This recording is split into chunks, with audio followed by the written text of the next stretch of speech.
Go.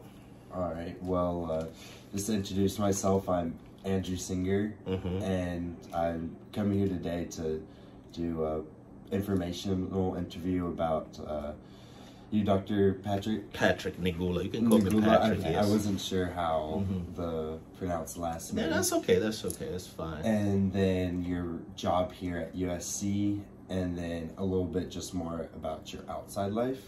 So my first question to you was, what does your day-to-day work life look like?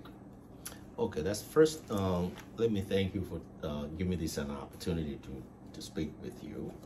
And I know this is not the first time. This is the second time. The first time we met at the Global Cafe, and then we have a very interesting conversation, and that put us or connect us back here today in my office. So my everyday work starts in the morning. First, the first thing that I have to do when I wake up in the morning, I have to make sure that I spend like between 5 to 10 minutes just stretching my body, get ready to come to work, and I'll drive or go to the gas station. It's been a routine for the past 15 years. Get me a cup of coffee. As you can see the Sphinx there. You can just bring the coffee.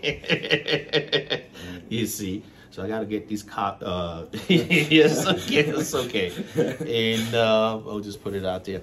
So get a cup of coffee and drive to work here, coming here to work, and I'll log in my computers and check my student emails and respond to them,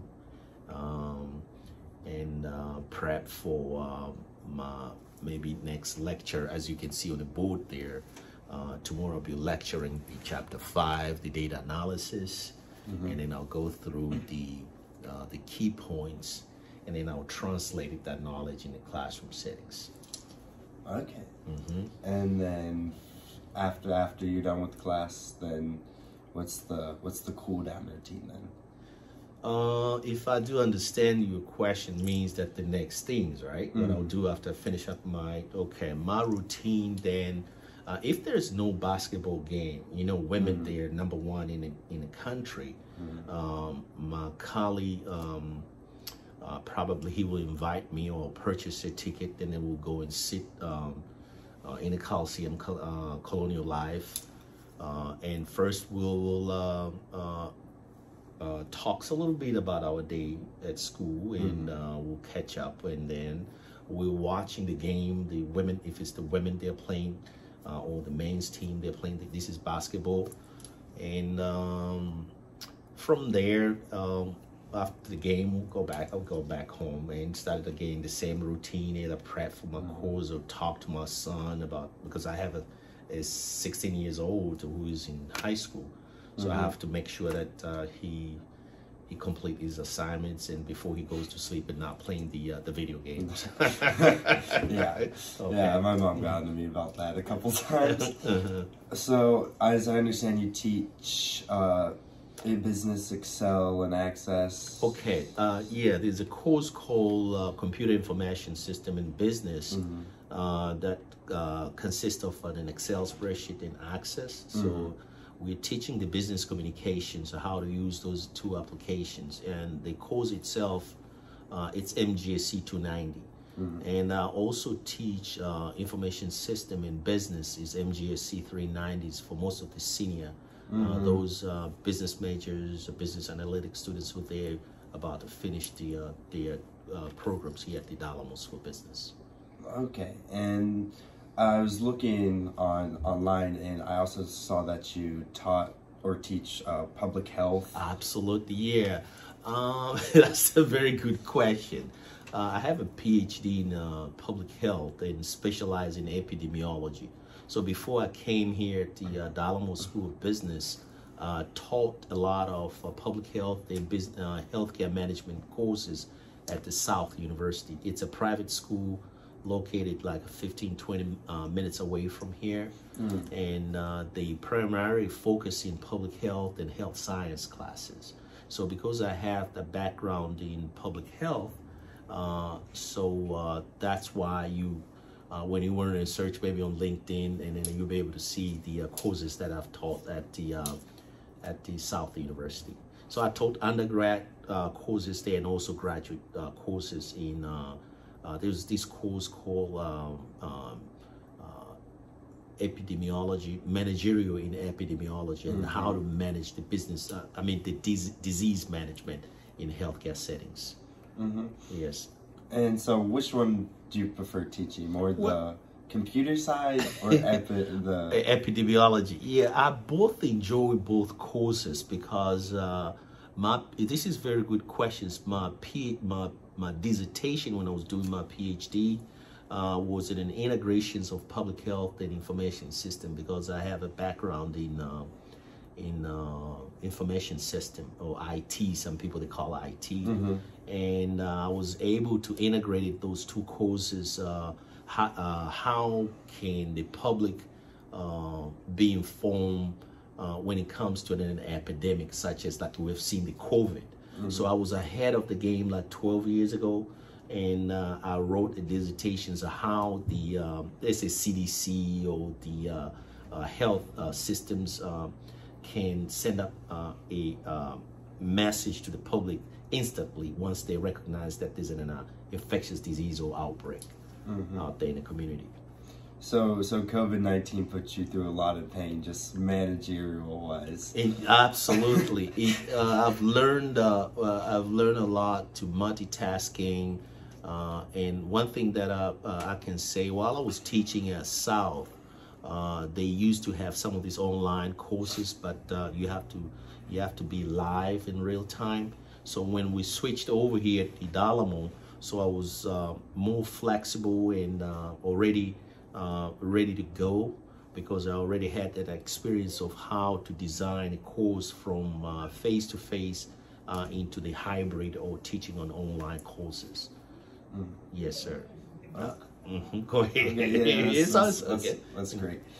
And then, so as a professor, what is your favorite and least favorite part about your job? Well, I can say let me give you a little bit about why I'm so interested in teaching is because my father was a teacher, and he was one of the first educator in Tanzania. Before then, it used to call Tanganyika, and he was educated by the British, and he graduated from one of the very prestigious university back then in East Africa called Makerere University.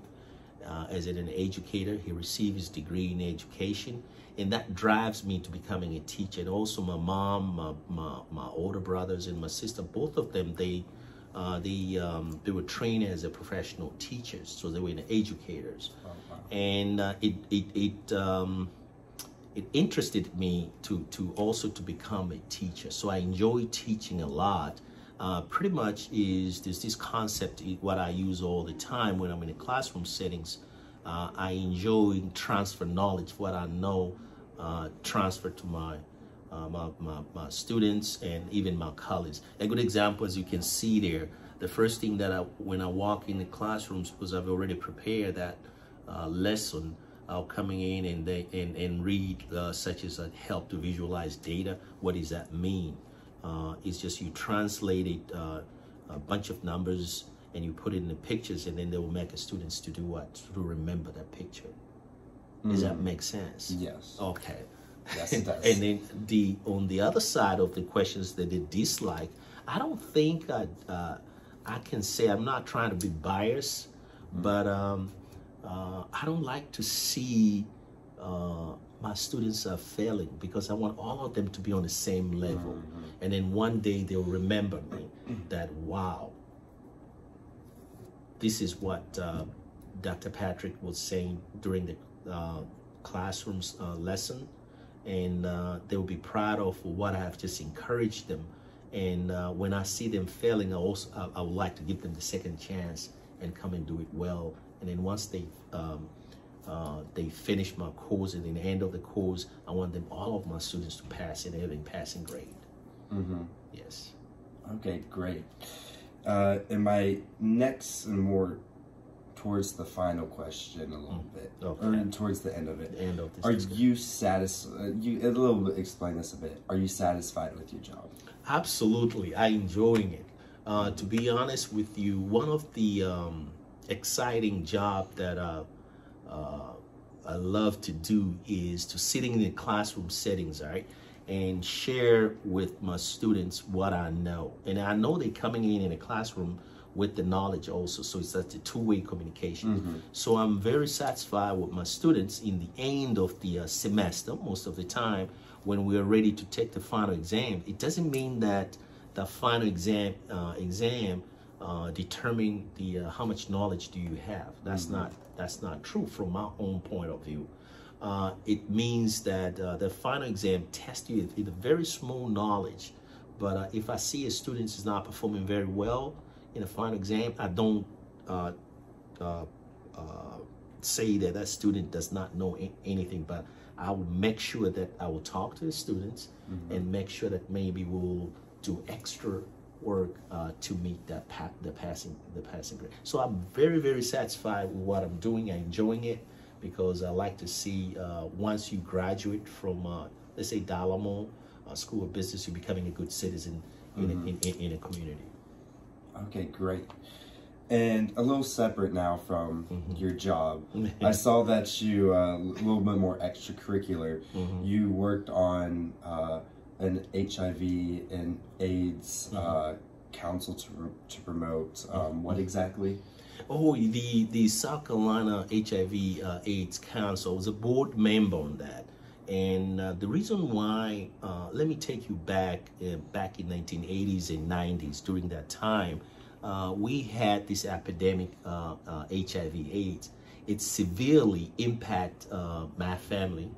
I have to be honest, and this is very personal. My older brother, my older sister, and my other older sister, they were the victims of this particular infectious disease. And in Africa, it's pretty much devastated a lot of families. So when I came here to America, that's the reason why I switched from information system into the public health to study the infectious disease, how they propagated or transmitted from one individual to another, try to learn that. So I served in that board for quite some times, and then I've developed a lot of knowledge, or I've learned a lot of knowledge out of that by working the board. And the reasons behind it is when I left home during that time in 90s, HIV/AIDS was devastating and affected millions and millions of people and claims a lot of lives to people back home in Africa and around the world. So I'm pretty much involved not only with the South Carolina HIV/AIDS, but I also help the refugees from DRC, Democratic Republic of Congo, who resettle here in Colombia. So I've started in an organization for them, just to bring them together, to show them in navigating the systems, such as the healthcare systems, the Department of Motor Vehicles, and be able to, some of them, encourage them to go to college and school. And some of them, they've already started businesses. I have some of them to buy homes, their first homes. I put like 6 families in their first homes. And pretty much I'm enjoying working with the different people from different groups around this community here in Columbia, South Carolina. Okay, wow. The last thing that I forgot to mention to you, and I also work in media. Before I started my YouTube channel, I've worked with I think you've heard Voice of America. It's a U.S. Department of State owned media. The headquarters in Washington, D.C. And I was in, I've been working with them for the past, I think, 9 years now, as an analyst for their different programs that broadcast to East Africa. So they use Swahili, so I speak Swahili fluent. And also there's another radio station from Germany, the DW Dutch Well. I'm also their analyst for their political and economic issues or current affairs that happen here in America. So they'll use me as a stinger They're called Stingers. And I worked with them for, like I've just said, like 9 years. And then I just decided to start a YouTube channel, my own YouTube channel called American Swahili News. Go and subscribe. I will. Yeah, and it's pretty much just mimic what Voice of America does, but I'm pretty much focused on East Africa, countries like Tanzania, Kenya, Uganda, and the rest of the African countries that they speak Swahili. Yeah. And what do you typically talk about on the channel? Well, we pretty much covers all the current affairs, let's say in Tanzania, political affair like election, democracy.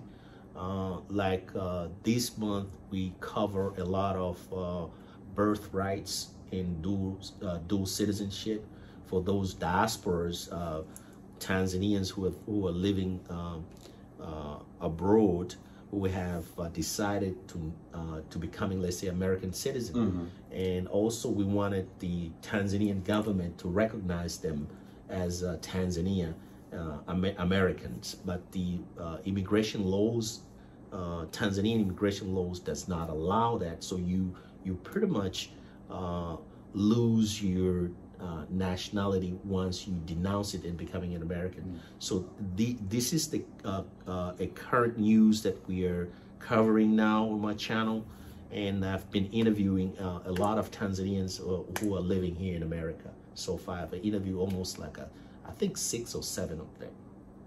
Okay. Yes. So we talked a lot of arrays of current affairs, politics, democracy, and most of them, they are primarily focusing areas in East African countries. Okay. And final question here. As an educator and someone who's very involved with media and getting information out, what would you recommend is the best way to get involved with that in that career specifically? Well, the first thing, I remember my brother-in-law, he was a foreign editor for one of the largest state-owned government agency in Tanzania, and he talks to me a lot during that time when I was young, just like your age, to becoming a journalist, and I look at him like that's not at my, what's that, the cup of tea or my yes. So I wanted to becoming an engineer, a civil engineer or mechanical engineer in that area. And but when I came here to America, I was gravitated to watching Keith Olbermann. He was an anchor for one of the cable news, MSNBC, and Rachel Maddow, and also CNN, also Fox News, Shannon. And I was like, maybe I wanted to go through that route though. And another thing that I was really, I can say was a barrier then during that time was the language, because English is my second language. And then I was like, maybe that's going to be one of the challenges that I'll be faced if I try to enter the media or communication media. And I said, well, I'm really good in Swahili though. Why don't I do? So what I'll encourage you to do, coming to your question, is I think you have to have a passion, and passion is one thing, and then you have to spend a lot of time doing research and reading, and listen to some of these anchors who have already been in the game. The style they use to ask questions, because you have to learn on your own or read a lot about how to become a success in the media, because it's a very competitive area. And since because English is your first language, I don't think that could be a factor, but it will be one of the, I can say, ingredient that will enhance your skill set if you want to becoming a journalist or commentators or an analyst. But I think passion is one of them, and you have to like it. If you don't like it, if you're not interested in it, do not force it. And then I think that's all. And seeking advice to some of these individuals who have already success. You can see my channel. I have 6,000 subscribers. But I have another channel though. We have almost close to 52,000 subscribers now. Yeah. I have a partner on that, so we're two of us on that channel. It's a Swahili Villa Online TV, and it's been exist for a while now. But consistency, seeking advice from your colleagues, reading, research, and trying to understanding the whole area, the trending, where is the most people are watching now, and there's so many things out there, but those are a couple of things that you need to pretty much focus on them. All right. Well, thank you very much. Thanks, I really man. appreciate it. You're welcome, man. It was very interesting learning about you and everything that you've done. Thank you very much. And then I hope this video maybe will come out right, and it's almost like, what, 20 minutes? Yes. Yes. So thank you again, Andrew, and I enjoy talking with you. Thank you. Okay, thank you. I appreciate it. Bye-bye.